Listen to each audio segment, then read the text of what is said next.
E aí, galera, beleza? Como é que vocês estão? Meus amigos, ele está de volta, a maior lenda de todas na esplanada dos ministérios, Juscelino Filho, em mais um escândalo ministerial, a farra das viagens. Gente, vamos abrir o vídeo comentando sobre isso, dar uma desopilada nesse domingo, comentar algumas coisinhas e... nosso deputado de direita já acionaram o deputado aí, né? Ele vai ter que prestar algum tipo de esclarecimento. Depois, vamos falar sobre Bolsonaro, falar na verdade sobre a imprensa. Aí eu quero tratar com vocês sobre a entrevista da Victoria Nuland. Quero falar sobre eleições, na verdade não eleições. Eu quero tratar das eleições da Espanha, algumas notas que saíram no Brasil, pra gente comentar sobre o cenário atual da política brasileira.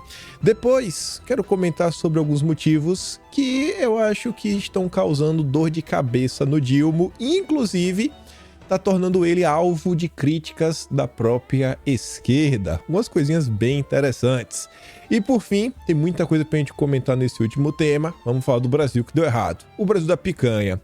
O ministro da Justiça redobrou a sua meta, né? Redobrou suas palavras e tá insistindo que vai combater todo o mal que existe nesse país. E ele foi criticado. A turma da esquerda falou que o Flávio Dino, primeiro, era um tucano, mas depois eles dobraram a meta. E falaram que o Flávio Dino, na verdade, apresentou o pacote bolsonarista. Não é mais o pacote da democracia, não. Agora é bolsonarista. Quero comentar sobre isso. E saíram duas notas hoje, que eu não acho que isso pode ser coincidência. Na verdade, foi uma no final da noite de ontem e outra no início da manhã de hoje, onde a Folha de São Paulo e o Globo, juntos, numa mesma mensagem. O Poder Judiciário precisa dar uma acalmada e sair um pouco dos holofotes. Enfim, muita coisa pra gente começar. E antes de falarmos da lenda Juscelino Filho, olha só isso daqui, né? O retrato da política brasileira. Michel Temer na versão Barbie. Quando você acha que você já viu de tudo, vejam aí agora. Michel Temer, Barbie, Barbie-miei. Não sei nem falar... enfim, só queria comentar aqui com vocês rapidinho pra quem não viu, mas vamos começar, o que realmente interessa. Eu estava com saudade dele, eu já estava pensando, rapaz, o mês de julho está para terminar, não vai ter um único escândalo do Juscelino Filho, porque no Atlas de janeiro ele tá lá, no de fevereiro, no de março, no de abril, no de maio, no de junho, ele tá em todas, ele conseguiu causar problema em todos os meses, aprontar tudo que podia. E o mês estava acabando, eu estava assistindo a falta, e eis que ele aparece, brilhando como sempre, mostrando que é o maior ministro das comunicações que este país já viu. Farra das viagens. Ministro de Lula embolsou dinheiro público com esticadinhas em agendas. Mago dos negócios. Desde a estrada de 5 milhões, o Brasil vem vendo o que é um bom ministro, como nunca se viu na história deste país. Aí tá ali. Em uma viagem ao exterior, Juscelino Filho recebeu R$82 mil em diárias e passagens, mesmo com poucos compromissos oficiais na agenda.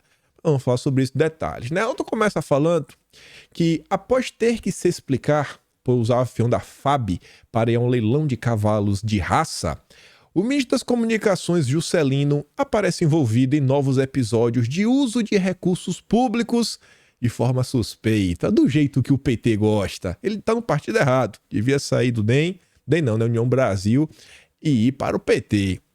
A reportagem do Metrópolis cruzou o levantamento de gastos da União com diversas viagens do integrante do primeiro escalão do governo Lula e constatou que, além de embolsar diárias com esticadinhas em agendas, há inconsistências na prestação de contas no momento do recebimento dos valores de passagem nacionais e também internacionais.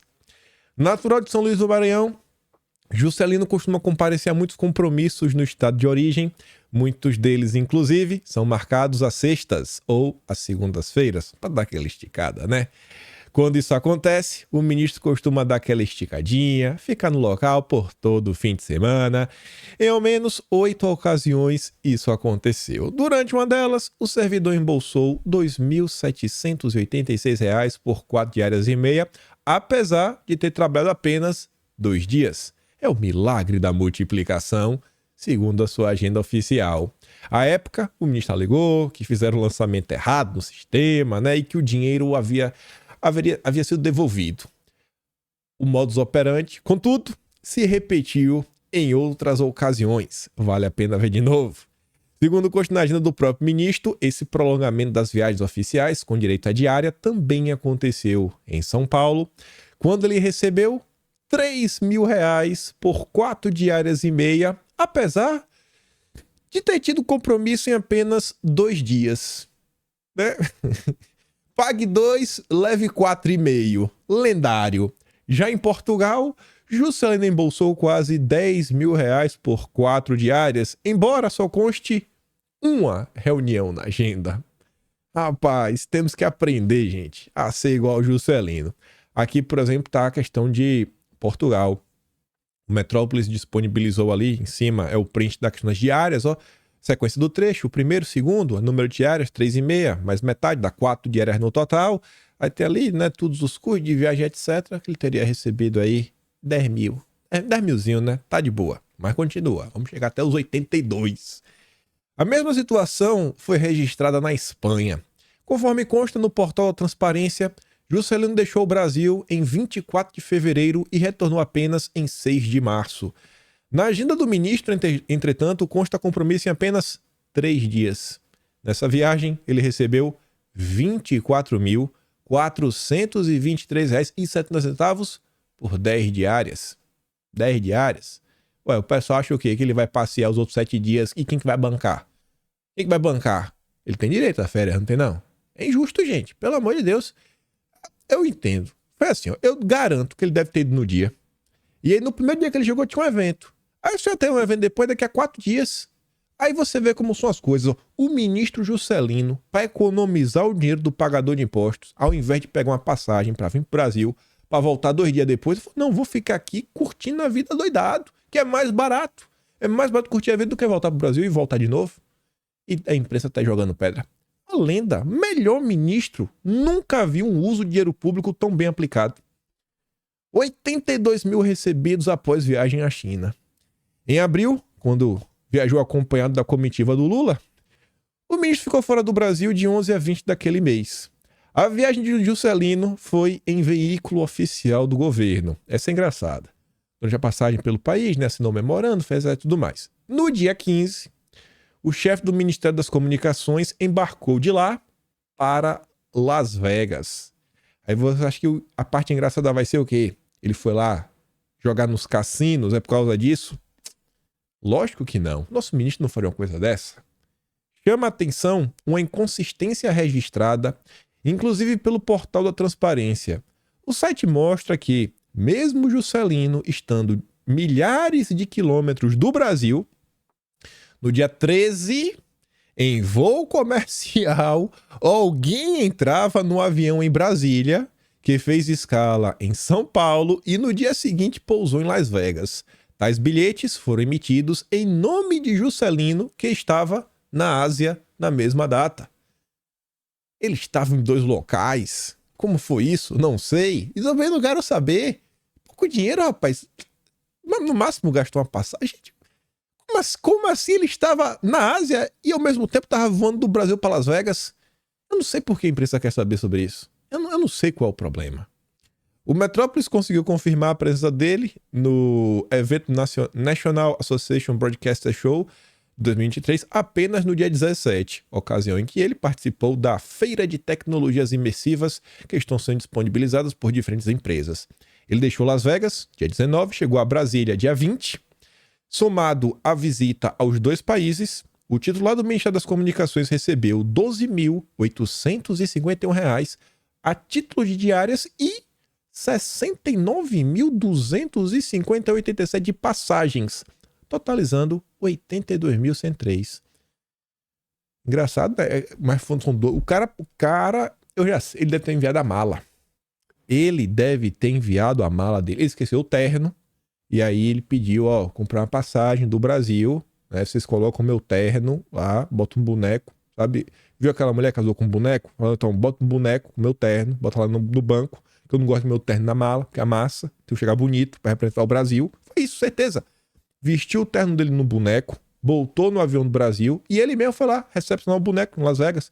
chegar o terno bonito. Tem que apresentar o governo, pô. Já pensou chegar lá tudo lá igual um mulambo, com a roupa amassada, mal cheiroso? Parabéns, ministro. A imprensa está com o senhor, mas nós estamos aqui para levar a verdade.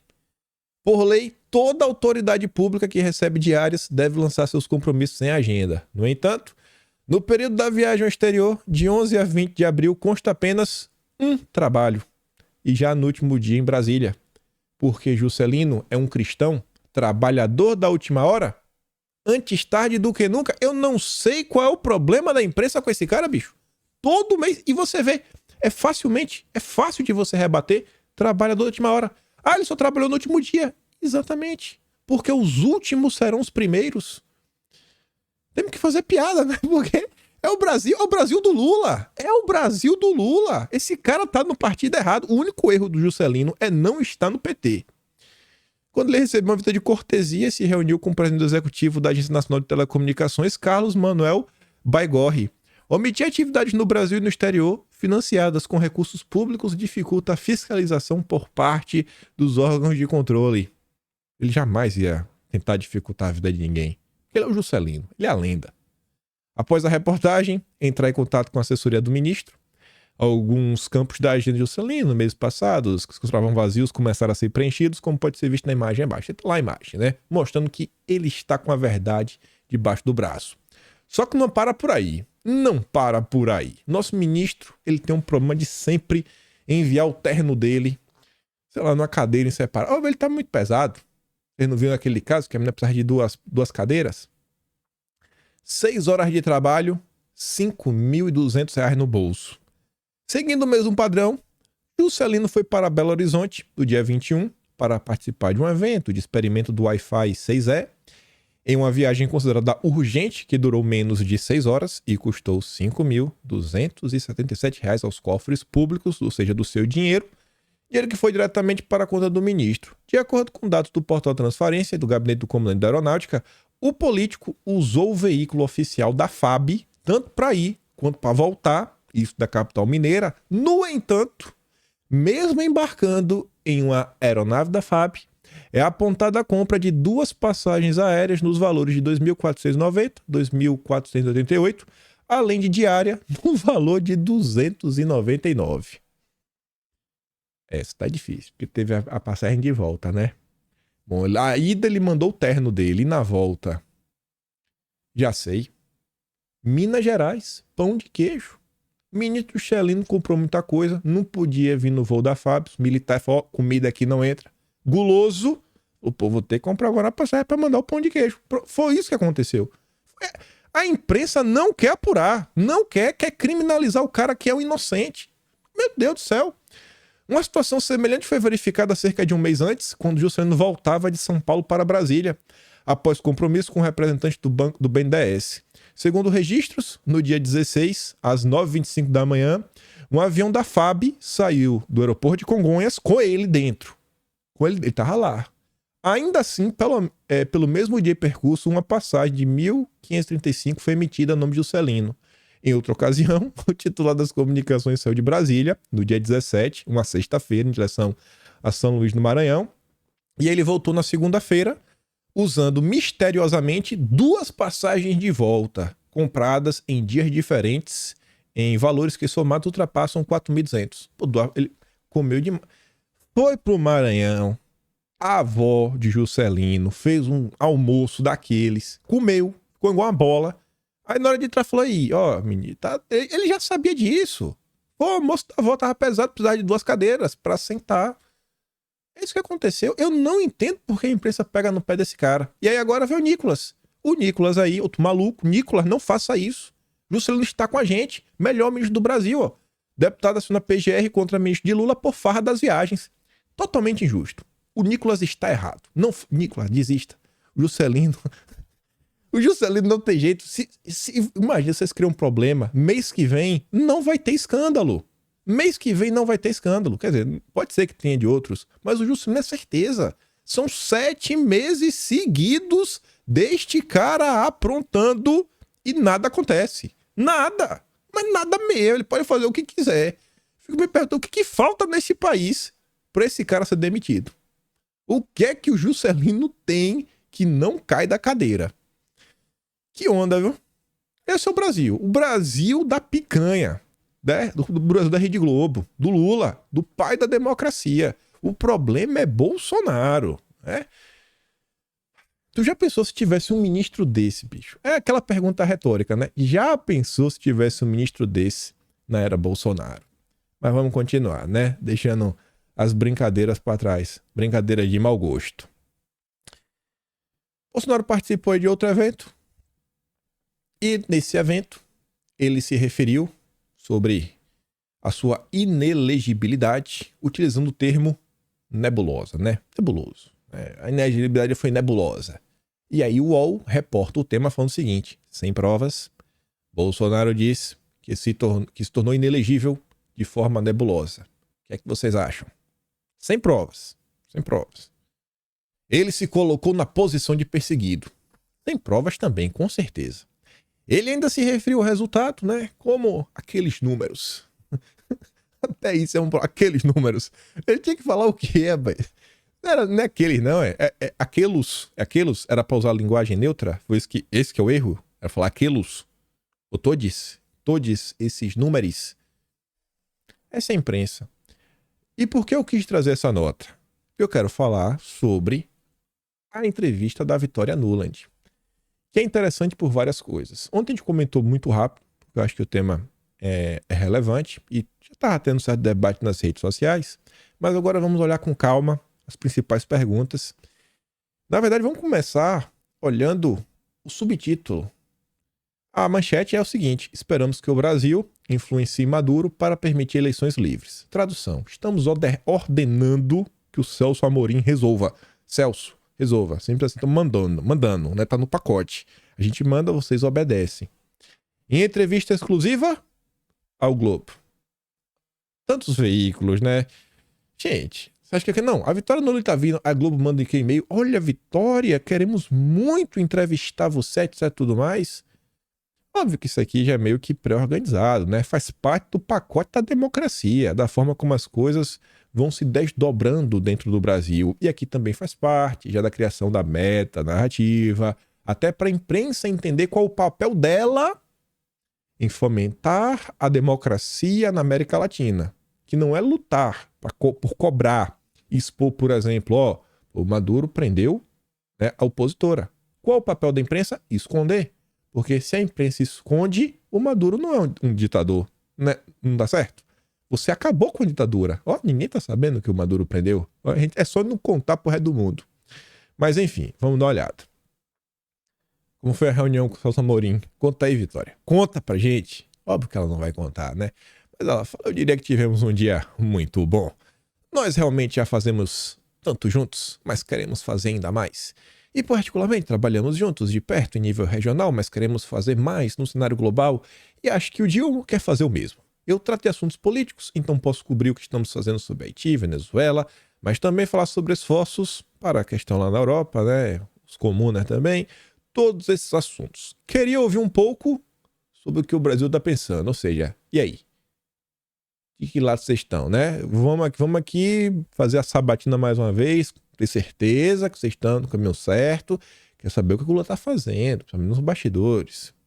Vamos ter a primeira cúpula do BRICS em algum tempo, além do que fazemos em relação ao clima.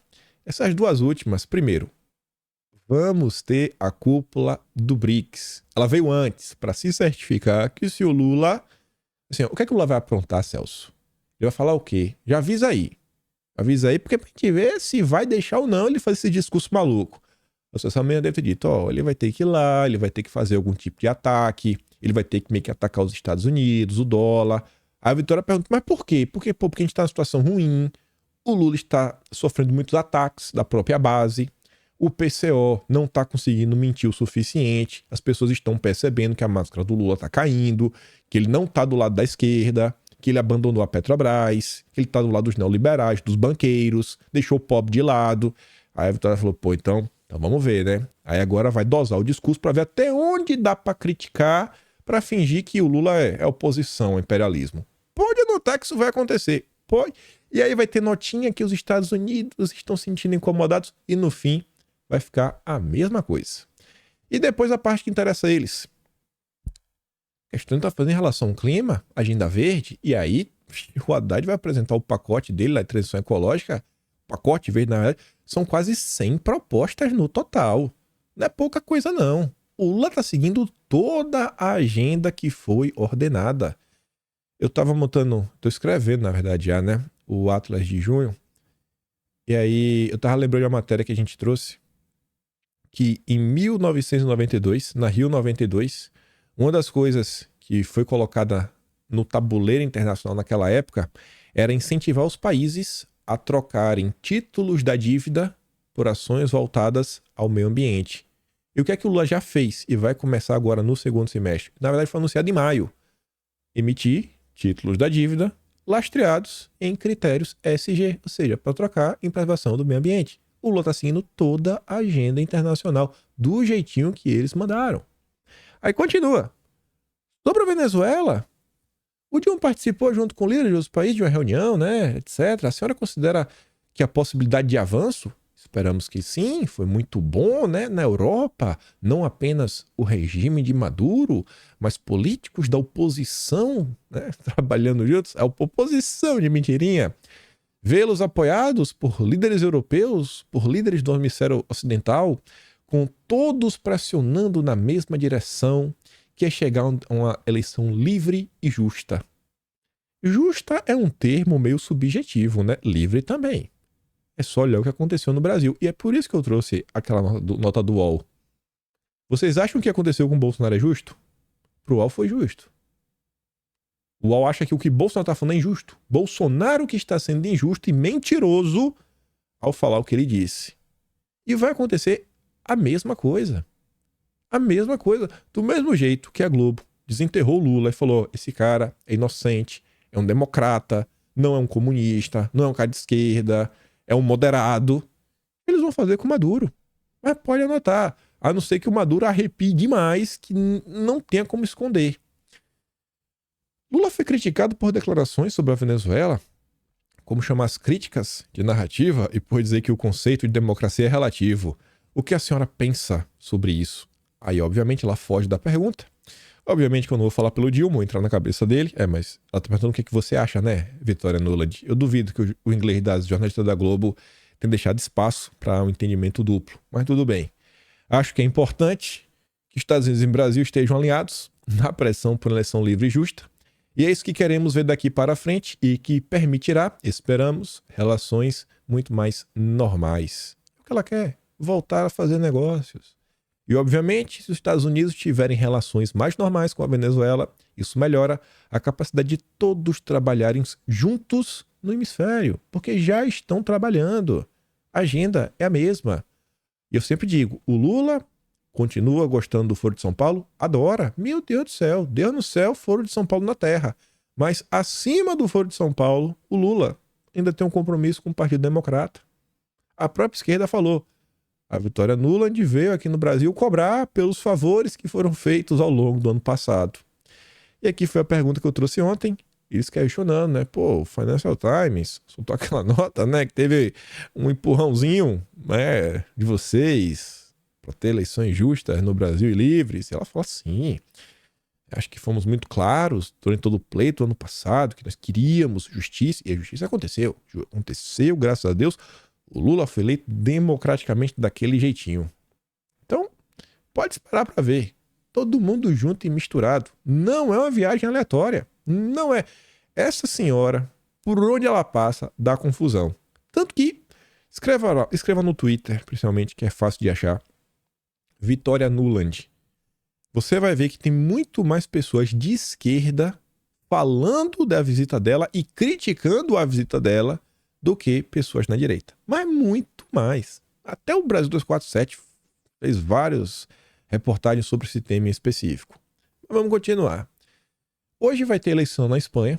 É um evento interessante, porque não acho que ela vai influenciar no Brasil no futuro, etc, tudo mais.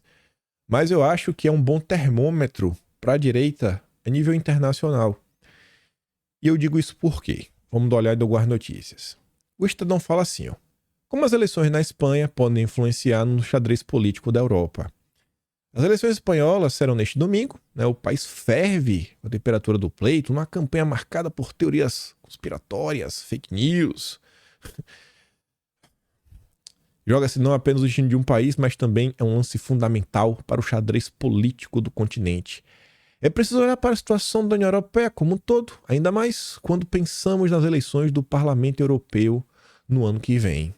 E essa nota do Estadão, ela está escrevendo mais algumas coisas que eu não coloquei aqui, falando de alguns cenários que podem acontecer, e eles colocam o cenário mais provável até então, é o partido tipo PSDB vencer, ter maioria, mas ele não conseguir a maioria sozinho. E ele precisa trazer o Vox, que é o partido da ultradireita. Fica na dúvida, né? Eu não sei se é... Ah não, se bem que também colocou ultradireita, né? Também colocou ultradireita. Não colocou extrema-direita dessa vez. Então, na Espanha não tem extrema, tem ultradireita. Então, o cenário mais provável é que o PP vença e precisa chamar o Vox para governar. E eles estão, assim, muito preocupados. A outra Folha de São Paulo é muito mais completa. Por isso que eu fiz questão de trazer. Mas bem trouxe do Estadão para vocês verem que é um tema que está sendo comentado pelos mais diversos veículos de imprensa. No Brasil é a mesma... Olha o que o Estadão falou sobre a eleição na Espanha. Marcada por fake news, mentiras, conspiração, etc. Tudo mais. O que é que vocês acham que foi noticiado nos jornais internacionais sobre as eleições brasileiras no que diz respeito à ultradireita brasileira, né? Sei lá, extrema-direita brasileira. A turma de Bolsonaro. É o mesmo padrão. O consórcio é um só no mundo inteiro. Aí vem a Folha. Eleições na Espanha abrem caminho para a chegada da ultradireita ao poder. Líder nas pesquisas, o Partido Popular precisaria do Vox para formar a maioria no parlamento e aí indicar o primeiro-ministro. Este domingo pode ser decisivo para que a Espanha se inscreva na onda conservadora que vem varrendo o continente europeu nos últimos anos. A direita vem numa crescente. Ano após ano, com todos os problemas, com tudo que o establishment, o consórcio, a mídia, todo mundo está fazendo, a direita continua crescendo. E isso é bom. Desde 2019, o país é liderado pelo PSOE, é um partido de extrema esquerda, não tem como negar isso daí. Aí cita várias coisas que eles fizeram, inclusive o nome da pauta identitária, mas deixa lá. Já o Vox, que é o partido da direita, por sua vez, é acusado de negar o machismo. O machismo não existe, segundo ele, né? Alberto Feijó, presidente do PP, que seria o partido de centro-direita, está à frente das pesquisas para o cargo de primeiro-ministro, mas não poupa críticas ao partido de ultradireita. Ao mesmo tempo, sua legenda não teve escrúpulos ao se juntar a ele para ganhar maioria em 4 comunidades autônomas e diversos municípios, nos quais venceu as eleições regionais ocorridas no final de maio. Ninguém quer governar ao lado do Vox, nem o PP, diz a Folha o professor de Teoria Social e Política Jesus Gamero Rus, da Universidade Carlos III. Aí vem a pergunta, né? Onde que a Folha achou este especialista? Teoria social. Qual a chance desse cidadão ser de extrema esquerda? Qual a chance? O papel do Feijó é dizer que não quer dividir o governo. Muitos eleitores do PP não aceitam o Vox, mas são discursos eleitorais. Se o PP vencer as eleições, sem dúvida, haverá algum governo de direita ou ultradireita na Espanha. O Vox nasceu há 10 anos, fundado por egressos do PP, insatisfeitos com o conservadorismo relativo de seu partido de origem. Sua criação remete, quando a Espanha era um país bipartidarista. Como os Estados Unidos, né, PP e PSOE se alternaram no poder por décadas, até que por volta de 2010 os nanicos começaram a ganhar força. Esse cenário parece o Brasil para vocês? 2 partidos se alternando, né, uma falsa oposição, teatro das tesouras. E aí, meados de 2010, né, 2013, junho de 2013, né, quem sabe, os nanicos começaram a crescer. E aí que vem um ponto que eu sempre gosto de repetir, que é o legado de Bolsonaro. É muito além do que Bolsonaro fez enquanto presidente. As pessoas ficam jogando para não combater os inimigos. Como se fosse assim, como se tudo dependesse só dele. Como se fosse só um estalar de dedos. Tudo foi... Não, Ele não fez isso, ele não fez aquilo outro, ele não fez aquilo outro, ele não fez... É tudo muito fácil. Agora, olhar os acertos, ninguém quer olhar. E isso é uma coisa, eu não gosto de generalizar, mas grande parte do tempo o brasileiro é assim. Grande parte do tempo o brasileiro, ele... Tirando a Ayrton Senna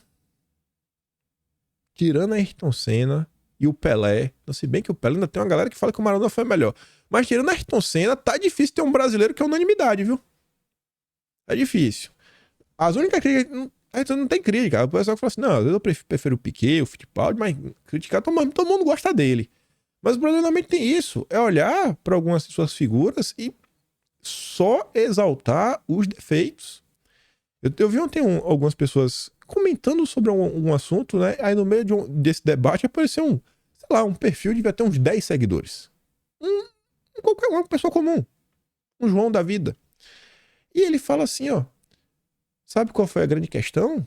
Vocês estão falando isso daí de eleição, etc, tudo mais, tá? Não sei se vocês estão falando Lava Jato.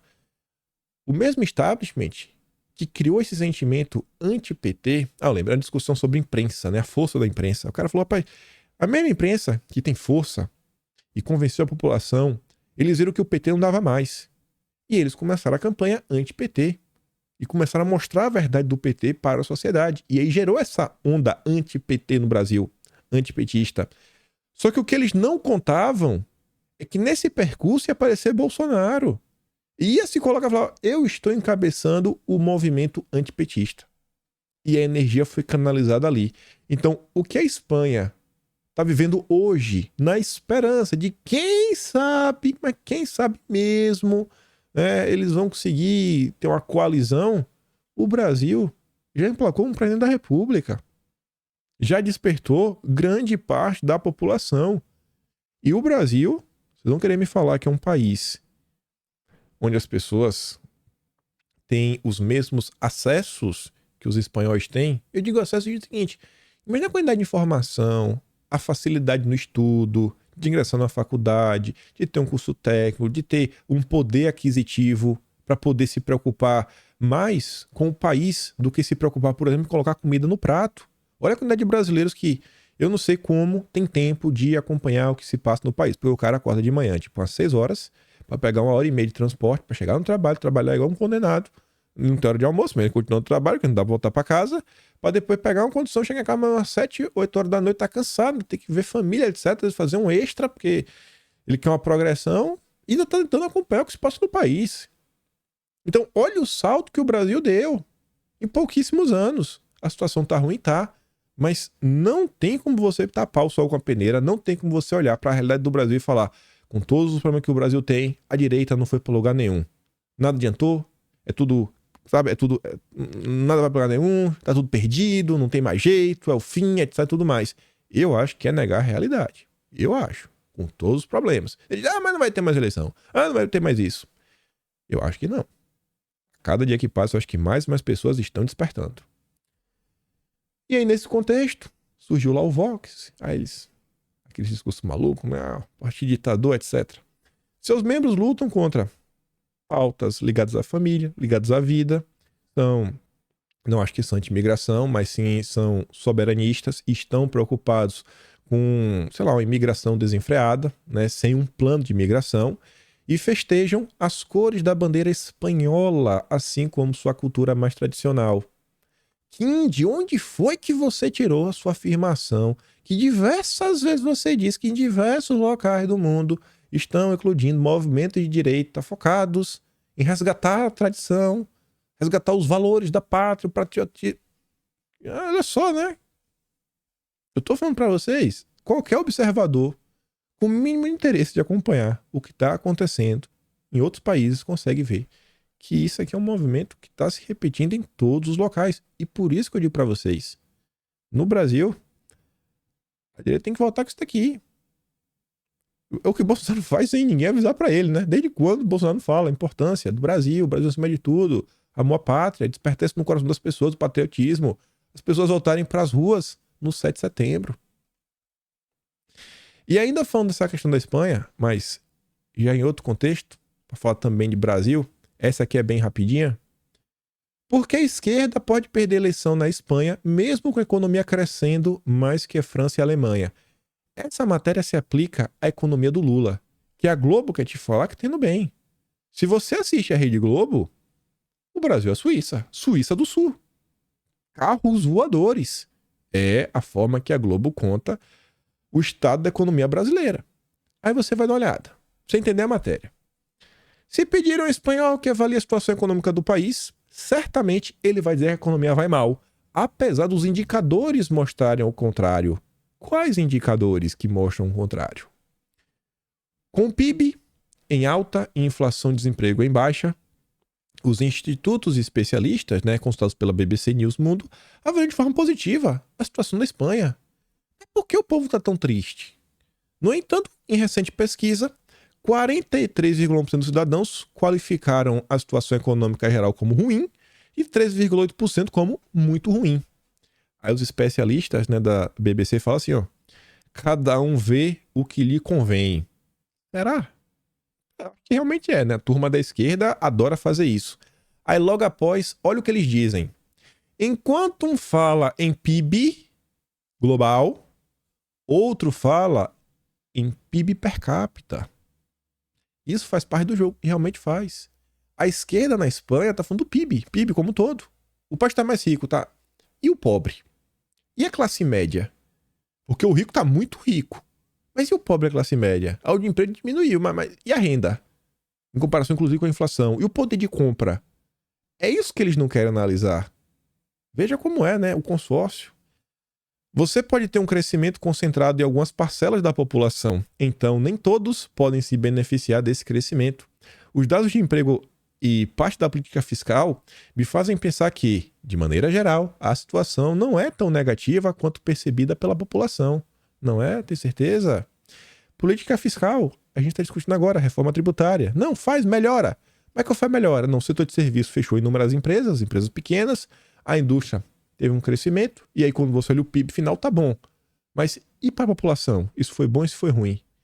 E antes de ler essa nota, eu tinha visto um tweet que eu acho que se encaixa perfeitamente, e agora a gente começa a trazer as coisas para o Brasil.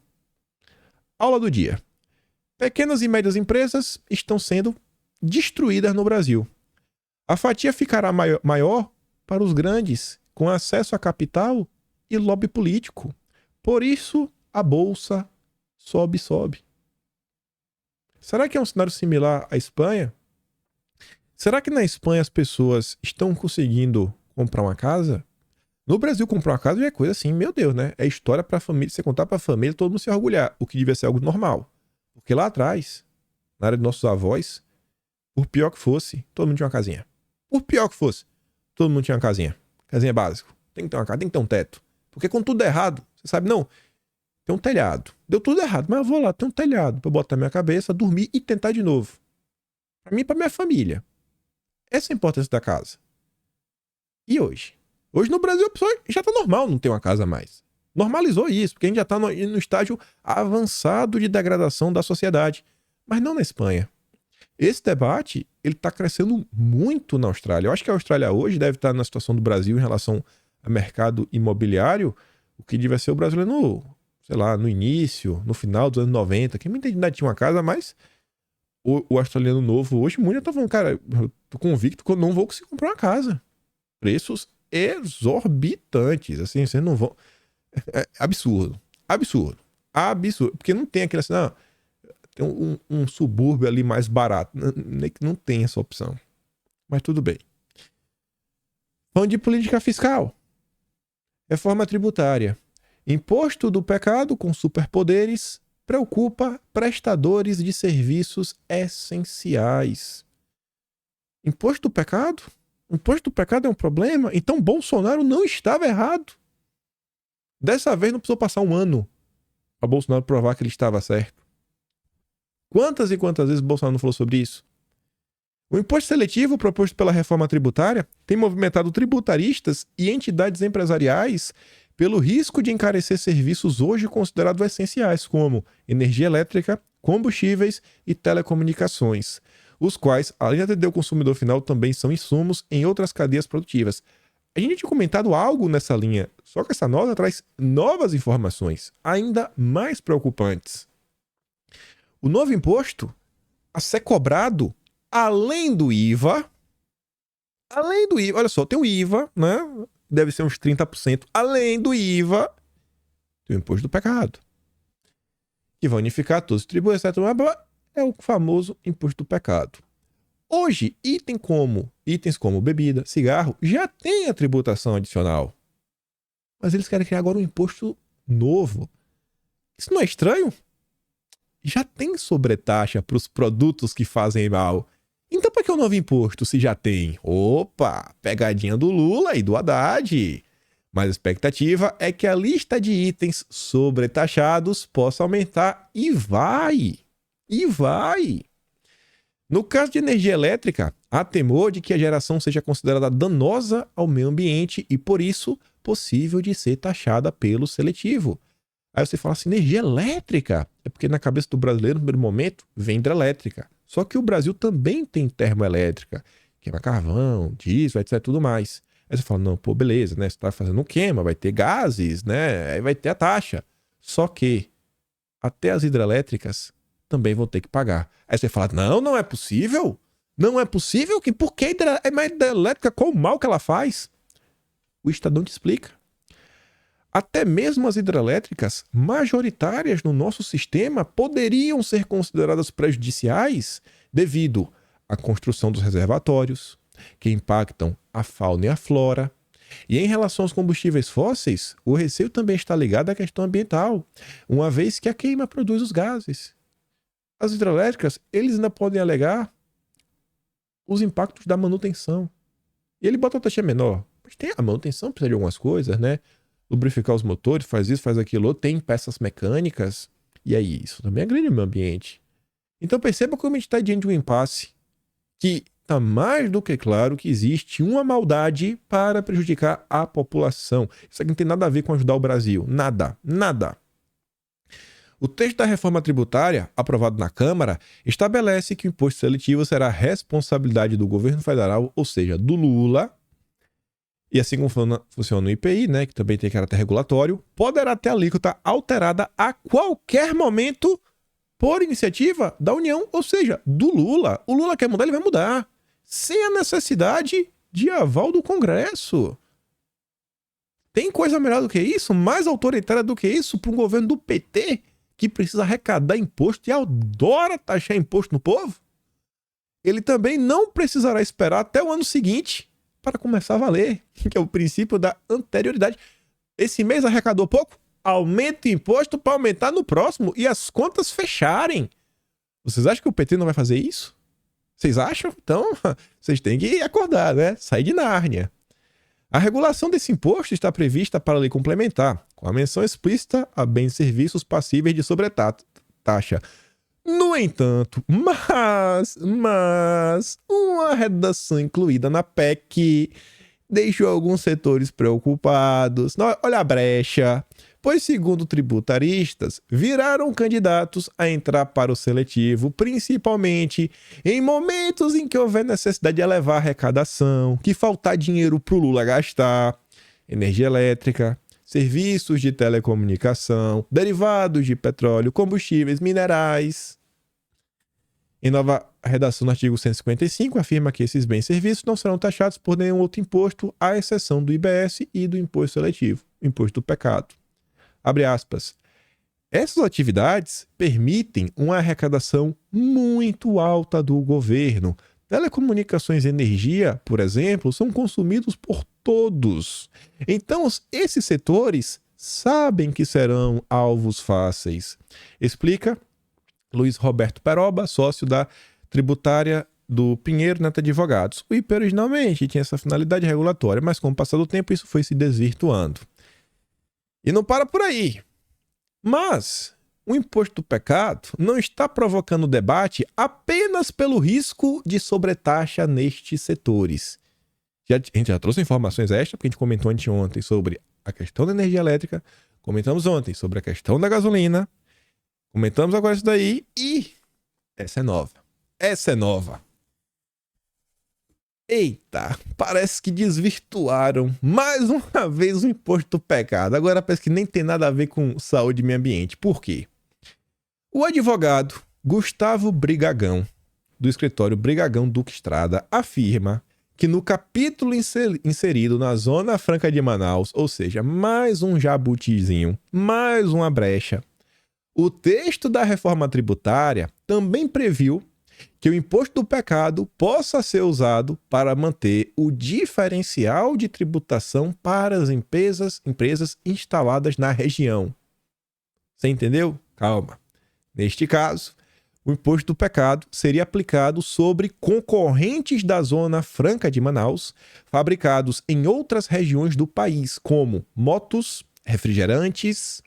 O artigo 92b afirma que serão utilizados individual ou cumulativamente, ou seja, imposto sobre imposto, instrumentos fiscais, econômicos ou financeiros, inclusive a incidência do imposto seletivo, imposto do pecado, para manter o tratamento favorecido às empresas instaladas na região. Eu vou te explicar de forma muito simples. A redação do imposto do pecado é: vamos taxar o que faz mal para a saúde e o meio ambiente. O que o cara está falando é o seguinte, ó, por causa desse artigo 92b, da parte da Zona Franca de Manaus, é como se o texto novo do imposto do pecado fosse assim, ó, vamos colocar mais imposto no que fizer mal à saúde, no que fizer mal ao meio ambiente e o que possa atrapalhar a Zona Franca de Manaus. Chupa essa pinha. Meu Deus, eu não acredito que o Lula fez isso. Quem poderia imaginar, hein? Rapaz, Bolsonaro estava certo. E os especialistas, né? Os especialistas. Ainda tinha uma turma na direita, né? Os defensores. A direita Valdemariana. A direita Valdemariana tá ainda tentando passar um pano pra reforma, viu? Vocês estão demais, viu, gente? Calma, deixa de torcida. Eu prefiro seguir Bolsonaro, viu? O índice de acerto do véio é grande, é alto. Não aposto contra Bolsonaro. Isso é uma regra clara do poker da política brasileira. Mas enfim, a menos que você considere uma externalidade negativa ao meio ambiente, industrializar, comercializar ou importar um bem fora da Zona Franca, essa aplicação do seletivo não faz sentido. Ô, coitadinho, o advogado acabou de descobrir que o PT faz coisas que não têm sentido. Ai, como o brasileiro é inocente. Essa aplicação do imposto do pecado, do ponto de vista técnico, é totalmente inadequada. Foi uma escolha política. Faz o L, chora, irmão. A previsão foi o pleito da bancada do Amazonas. E qual o problema disso? Que o relator no Senado da PEC da reforma tributária é o Eduardo Braga, que é do Amazonas, e o próprio Estadão diz que dificilmente, né, ele vai modificar essa situação, né? Porque ele não vai querer deixar de ajudar o estado dele. Por isso que eu sigo falando, precisa mudar a redação urgentemente do imposto do pecado. Coloquei lá atrás, aos meus olhos. Eu não sou um tributarista, mas eu entendo um pouco de política e um pouco de maldade. Eu conheço o PT à esquerda. Acho que tem que mudar ali o imposto 43, que é a questão de subsídios, financiamentos. Inciso 8º do 53, que é o imposto do pecado em si, e eu acho que nem me mudar a questão de IPVA verde, que tá ali impacto ambiental. Mas também, né? Governo do PT. Pegando aqui que falamos de meio ambiente, olha essa nota, eu vi passando no Twitter, 2007. Cientistas alertam que banco de gelo do Ártico vai desaparecer até 2023, ou seja, é contagem regressiva. Faltam alguns meses aí, né, pra gente ver se é fake news ou se era alarmismo mentiroso da imprensa para avançar com uma determinada agenda. Continuando. Ibama fará análise sem pressa da Petrobras sobre a forra do Amazonas. Olha a boa vontade do Lula para gerar riquezas no Brasil. Essa daqui, pessoal, é a notícia. Essa machuca a esquerda. Na hora que você pega o seu conhecido de esquerda, não adianta você querer falar para ele que o Lula aprontou na época do petrolão. Não adianta, ele não vai acreditar. Agora, se você pega e fala assim, você dá com o lugar e fala assim, rapaz, irmão, o Lula virou realmente o cachorrinho do Biden, viu? Que piada, né? Nossa, você pode usar um palavrão se você quiser, né? Do imperialismo. Nossa, tá rodando a bolsinha pro imperialismo. Pode falar assim, ele vai ficar louco. Aí depois você fala, ih, rapaz, Lula aí, né? Só trabalhando pra banqueiro. Petrobras que é bom. Cadê, pô? Vocês aí que falaram de nacional desenvolvimentismo? Cadê, pô? Vocês não falam da Marina? Tá comendo na mão da Marina? Porque o Lula não vai lá, porque resolve? Cadê? Vamos explorar o Brasil. Cadê o petróleo não é nosso? O cara fica maluco. Fica maluco. Pega um cara pela mão e faz esse teste. Ele tá ali, o caso 2 meses depois da Petrobras apresentar um novo pedido para explorar a Foz do Petróleo lá no Amazonas. Explorar petróleo na Foz do Amazonas. O IBAMA diz que a intenção é analisar sem pressa. A justificativa é evitar qualquer decisão que possa trazer riscos ambientais, né? O Brasil não tem pressa, a população na situação de pobreza não tem pressa, investimentos não nada disso tem pressa, né? O IBAMA do careca cabeludo e da Marina não está com pressa. Aí, vejam qual é o padrão da esquerda, né? O que eles estão tentando fazer? O PSOL é a Globo News da esquerda. A função do PSOL é criar um cenário de desinformação não para a direita, para a própria esquerda. Eles têm que blindar o Lula. Para aquela esquerda mais radical, mais raiz, falar, não, pô, o Lula é nosso. O Lula está sendo sabotado, mas ele continua do nosso lado. Você tem que criar essa mentira. Esse é o papel do PSOL hoje na esquerda. Aí tá ali, ó. Essa fala foi do Rui Costa Pimenta na entrevista para o Brasil 247. É uma loucura não explorar o petróleo na margem equatorial. É um absurdo. Sim, é um absurdo, eu concordo. O primeiro motivo para explorar é que todo mundo está explorando. Concordo também. Ou seja, se teria um problema ecológico tão grande assim, já tem, pois está sendo explorado. Concordo. Mas também o problema não é grande assim. O problema é muito, muito inferior ao que estão pintando. Também concordo. A Petrobras é uma empresa que tem muito mais responsabilidade com o Brasil do que muita empresa estrangeira já teve em várias partes do mundo, como as petroleiras americanas, inglesas, francesas e tal. O Brasil domina a tecnologia e sabe fazer a perfuração em alto mar. Concordo com tudo. O único argumento que sobrou é que as correntes ali são muito fortes e podiam levar embora o equipamento, mas tudo isso daí a Petrobras tem questão de garantir. Tá. E o Lula, hein? E a Marina? E o IBAMA? Cadê? Eu até comentei nesse pode no seu camaradas, fazer uma crítica sem culpado é crítica para inglês ver, né? Ou aponta o dedo e aponta os culpados para a população e a esquerda poder cobrar, vai cobrar quem? Rui Costa Pimenta não negue conhecimento das pessoas. As pessoas sabem que eles precisam cobrar para resolver essa situação. Isso a esquerda não faz, né? Não pode. Tem que blindar o Lula. Por outro lado, veja outros setores dentro da própria esquerda. É isso daqui que o PCO precisa abafar. Esse é o papel do PCO. Tentar abafar esse tipo de comentário para não ter ressonância. Tá lá o Jean Paul Prats e o Aloysio Mercadante. Lá, né? Feliz da vida, BNDES, junto com os americanos, imperialistas. A Gringa Basília, que também de esquerda, fala, ó. Festa em Washington e LDN nos headquarters da Exxon, BP, Shell, os democratas conseguiram transformar a Petrobras, que tem um potencial de ser uma top 10 petrolíferas do mundo, numa empresa de cataventos, enquanto eles sugam o nosso pré-sal. Podem descarbonizar o meu voto. Tá falando, né? Vamos lá, energia verde, eólicas. E tá aí falando, isso é uma piada, vocês são hipócritas. Vocês são hipócritas. E não dá tempo de comentar mais alguma coisa que gerou alguns burburinhos. Essa daqui, a gente vai voltar a falar do PCO. Ele se sopa...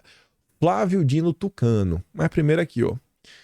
Dino diz que endurecer penas mira perigosíssimo ismo do século XXI. Não vou nem continuar, né? Esse cara, ele realmente não bate bem da cabeça. Aí, o Flavinho tá muito preocupado, né? Com o Estado democrático de direito. Será que o Flavinho vai falar alguma coisa dessa nota? Óbvio que não, né? No máximo ele vai perguntar onde eu posso comprar esse livro. Jovem, é um adolescente não binário, um pouco zero à esquerda, tira a vida do presidente negacionista e chulo de extrema direita que esteve à frente do país nos últimos 4 anos. É essa a premissa de... Olha o nome, né? Novo livro do Santiago Nazarian, presta a ser publicado pela Companhia das Letras. Isso aqui não é ódio? Isso aqui não é discurso de ódio? Não. Isso aqui é a defesa da democracia. É complicado, né? Complicado. Vamos continuar. Proposta do Dilma para endurecer crimes contra a democracia gera dúvidas. Olhem a manchete. Proposta de quem? De Lula. É de Lula. Lula é o presidente. Isso não está acontecendo sem a anuência dele. É a proposta de Lula. Isso tem que ficar claro. Você não entendeu porque eu estou batendo nessa tecla. Aí tá ali, né? Rafael Scalcon, que é professora da FGV de Direito, advogada criminalista, critica muitas coisas, falando o seguinte, ó. O sistema prisional brasileiro vive um estado de coisas inconstitucional. Então, a fixação de pena máxima de 40 anos, por mais grave que seja o crime, receba haver uma desproporção com os demais crimes do Código Penal e com a realidade prisional. Outro jurista, Alexandre Vanderlich, professor de Direito Penal e autor do livro Crime Político, Segurança e Ismo, as propostas de mudança são desnecessárias e há excesso de pena de até 40 anos de prisão.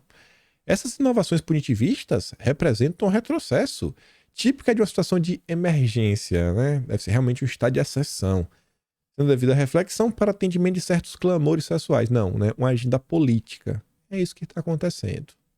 Aí, volta ele.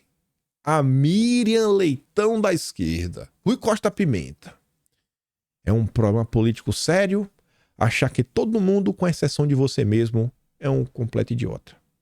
Qual bolsonarista vai virar petista devido à política reacionária do pacote? Esse questionamento é importante. Eu só não sei porque é uma política reacionária, né? Por exemplo, porque é de esquerda, extrema esquerda. Olha só, né? Já tá... Ó, o Rui Costa Pimenta já tá dando ares de um pacote direitista. A única coisa verdadeira nesta matéria é que o pacote é efetivamente a cara de Jair Messias. Pronto. Já tá colando em Bolsonaro. É o pacote de Bolsonaro. É a Miriam Leitão da direita, da esquerda. Não que a Miriam Leitão não seja de esquerda, né? Assim, a Miriam Leitão é do mainstream. Tem classe, né? Ganha muito bem. Aqui é os perrapatos. Série B do Brasileirão. Basta se perguntar quantos direitistas a Dilma Rousseff ganhou com a lei anti-bababá e com a escolha de Joaquim Levy para o ministério. Aumento de penas, cassação de direitos, crimes políticos, crimes subjetivos, todo o programa infernal dos ismos para o terreno penal está contido neste pacote. É porque é exatamente o que a esquerda faz e sempre fez. Que o pacote tem que ser rejeitado por toda a esquerda, não pode haver nenhuma dúvida. Os militantes do PT devem se pronunciar. Mas tem que criticar quem? O Lula? Será que é o pacote do Lula? Porque a Folha de São Paulo chocar que é do Lula. Em termos de relação de forças, o pacote fortalece o bolsonarismo, dá razão às teses repressivas e mostra que a esquerda só sabe mesmo imitar a direita nesse terreno. Tá vendo? É um pacote de direita. Menos mal ele assume, né, que é perseguição. O pior de tudo é que os próprios bolsonaristas vão acusar Lula de repressor e ditador e vão ganhar também no terreno da propaganda, procurando se passar por grandes democratas e vão se dar bem aí. Então não somos, né? Nós que somos ditadores. O Lula vem com esse pacote e o errado é a direita. Aí agora vem. Esse pacote só poderia mesmo sair da cabeça de mula do Tucano. Tucano quem? Flávio Dino. Pronto. É uma derrota total. Tucano, o Tucano Flávio Dino. Tucano, daquele tamanho. Rapaz, se fosse o Alckmin, até ia. O Tucano Flávio Dino, que recentemente trocou de partido e antes estava no Partido Comunista do Brasil. Tá de brincadeira, né, Rui Costa? Aí, os garotos dele. Aqui é a Série C, que é a Série C do Campeonato Brasileiro. Olha aqui o título, né? O título não é a legenda aqui do vídeo. O pacote bolsonarista de Flávio Dino.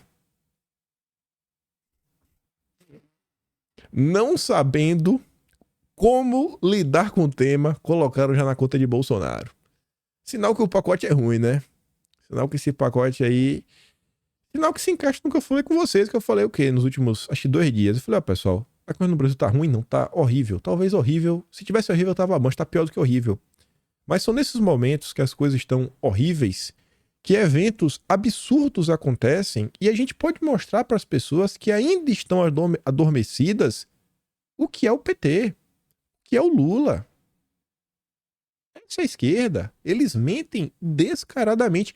Gente do céu, como políticos com histórico de uma luta intensa na esquerda, que estão na esquerda há mais de 30 anos, como esses caras podem apresentar um projeto e você falar que esse é o projeto bolsonarista?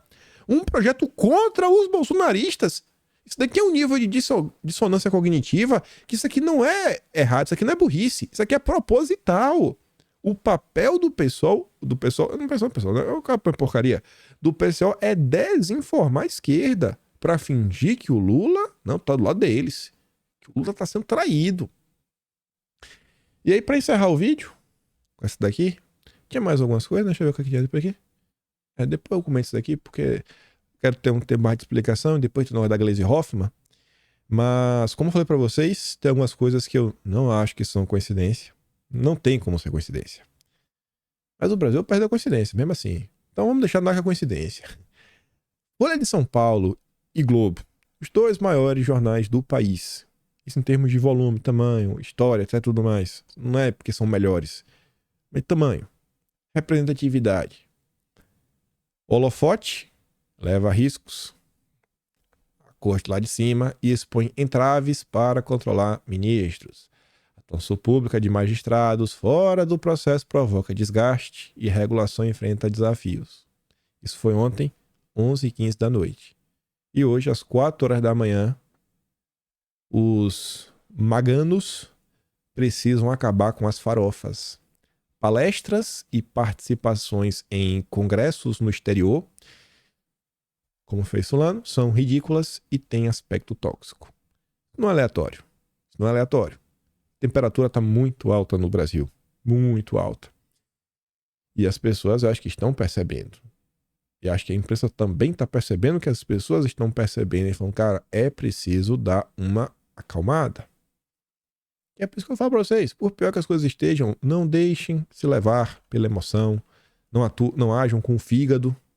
Isso aqui depois eu comento calma também. PT brigando. Não ajam com o fígado. É na manha, mostra. Não percam a desenvoltura, não percam a compostura, não xingue ninguém, isso não resolve, não adianta. Olha a preocupação do Rui Costa da Pimenta, converter pessoas de direita para a esquerda. A nossa preocupação, eu acho que deve ser a mesma. Eu acho que, na verdade, essa já é a preocupação. O que às vezes não ocorre é a atuação. Eu acho que às vezes a atuação ela não traz o resultado esperado. Eu vejo muitas vezes que reage de forma muito enérgica, mas ele vai, né? Vai pela beiradinha. Eu falo, brincando de forma verdadeira, que a direita deveria ler o livro Como Fazer Amigos e Influenciar Pessoas. Não é um livro de manipulação, não. O cara fala coisas óbvias, mas que você fala assim, bicho, eu nunca tinha parado pra perceber isso. Nunca tinha parado. Vou dar um exemplo. Decore o nome das pessoas. Isso pode parecer fácil quando tu trabalha num lugar que tem 5 pessoas. Quando tu trabalha na fábrica que tem 600. Você saber chamar a pessoa pelo nome dela, isso é um diferencial que eu falo, rapaz, o bicho sabe meu nome, velho. Ainda mais se você estiver numa posição hierárquica acima dele. Falar, rapaz, o cara é chefe, ele sabe o meu, não é só o nome, é o nome e o sobrenome. Isso faz diferença, o cara te recebe de uma forma diferente. A gente não tem muito poder. Nosso poder tá em levar informação para as pessoas e a cada 2 anos, nas eleições, conseguimos mudar um pouquinho mais. E, óbvio, também consegue influenciar no debate público, colocar algumas coisinhas, colocar umas pressões, algumas leis, né? Mas não é aquele poder absurdo que tem a turma que tem a caneta. E a gente tem que tentar utilizar isso da forma mais inteligente possível. Então, estamos aqui. A gente vai dar certo. O Brasil tem que dar certo. Cedo ou tarde. Se não for agora, vai ser ano que vem, depois. Em 1 hora vai dar certo. Eu acredito nisso. E por isso, todo dia eu tô aqui. Todo dia.